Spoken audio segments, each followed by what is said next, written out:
Question number 6 says, evaluate integral 0 to 4 x plus e power 2x, this integral. How do we do that? Once again, process is not difficult. We'll see the process of writing definite integral as limit of a sum. First of all, integral a to b fx dx, if you have this can be written as limit n tends to infinity b minus a upon n. This is what you have. In the square brackets, you have f of a plus f of a plus h plus dot dot dot f of a plus n minus 1 h.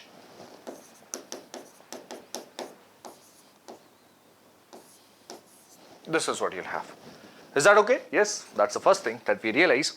Now observe this and identify the values of a and b clearly. So a, as you can see, is 0, comparing the left hand side. B is 4. Fx is a bit complicated. You have algebraic plus exponential. X plus e power 2x. But if you remember the previous question, you would remember that exponential was very easy to handle. If you remember the starting few questions, simply x was also easy to handle. When it becomes x squared, it becomes complicated, right? But x and e power 2x both are easy. Let's see. When we merge them, what do we get?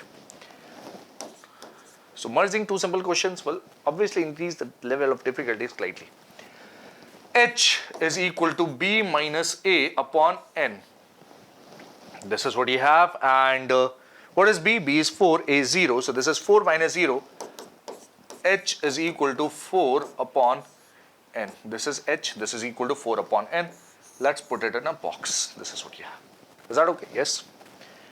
Now we have noted these two things. What else? Now we'll go about finding the definite integral given.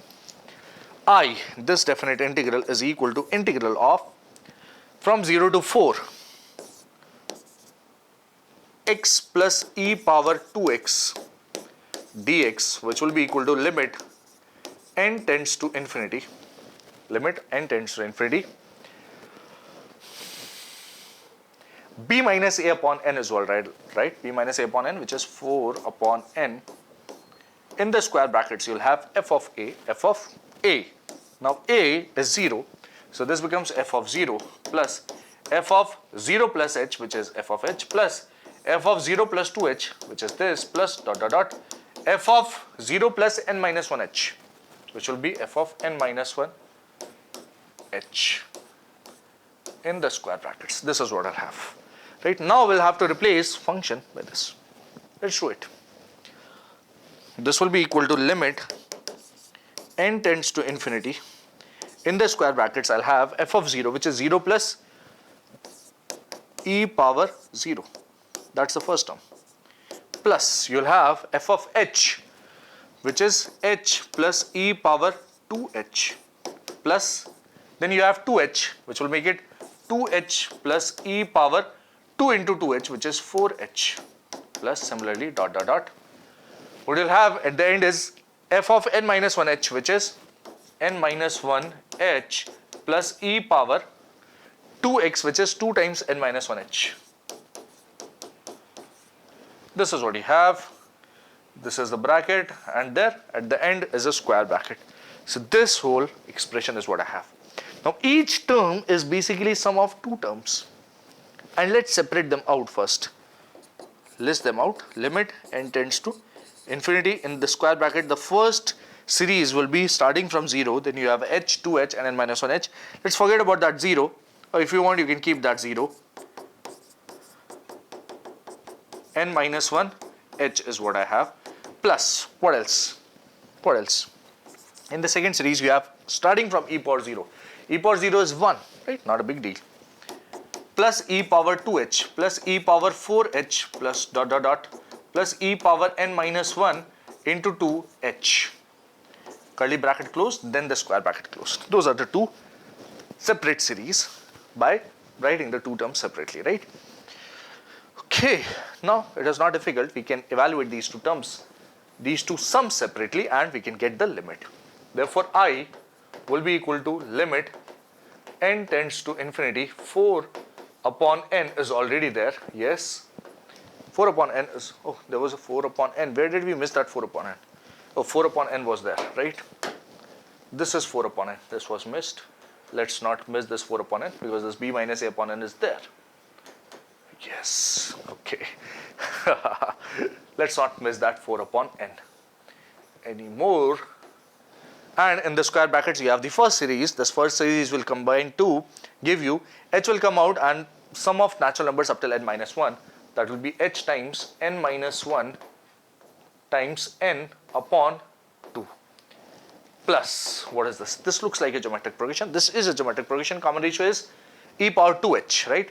Number of terms, if you can see, e power 0 to n minus 1 will be n. So first term 1 into common ratio e power 2h power number of terms minus 1 upon e power 2h, that is common ratio minus 1 is what I have in this square bracket. Right. This square bracket is what I'll be talking about. Let's get rid of this. Okay, after this, what next? So now this will simplify to limit n tends to infinity 4 upon n, which is okay. Okay, yes. And now let us simplify this. nh is equal to what?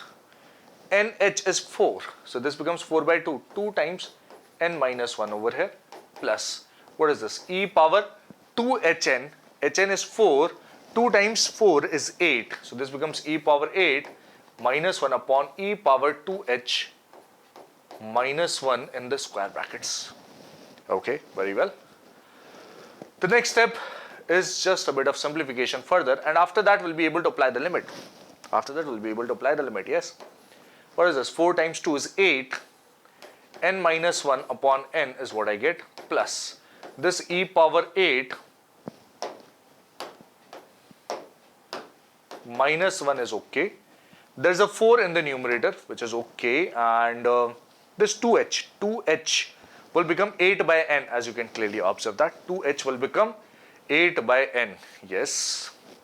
Yes, let's make it 8 by n in the denominator.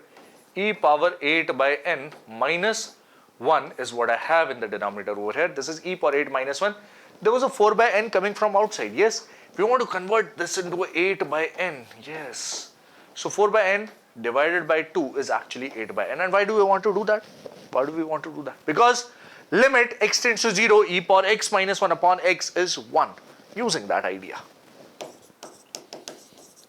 Limit n tends to infinity, sorry, instead of x tends to infinity we have x tends to 0, e power x minus 1 upon x is equal to 1, or if you even had the reciprocal of this, limit x tends to 0, x upon e power x minus 1, the value will be 1 only. Using this limit converts to what? Limit n tends to infinity, we are just applying the limit now. No need to write this. So this will be 8 times n minus 1 upon n, as n tends to infinity will be 1. Plus e power 8 minus 1 by 2 is what I'll get. And what about that? This is 8 by n, e power 8 by n minus 1, which will be simply 1. That limiting value using this will be 1. So this is what you get, 8 plus e power 8 minus 1 upon 2. This is what you get. And yes, that's all that you have in this particular question. Just that at max what you can do is, okay, there's a minus 1 over here, 8 times 2 is 16, minus 1 will be 15. So you can at max write it as e power 8 plus 15 by 2, and that is my required answer for this particular question over here. You can take a look at this complete solution. Let me get aside for a bit, and that's the complete solution for you over here for this question. Now, this is all in this exercise, right? Definite integral as limit of a sum has some simple steps but long steps, right? Simple but long, yes, that's what you can say. So do not make mistakes. Do not make mistakes here. Do not forget that's 1 by n, 4 by n and all. Those kinds of things are not to be forgotten. And you'll be good to go with questions related to definite integral of limit as limit of a sum, right? That's all for today. We'll meet in the next session. Till then, all the best.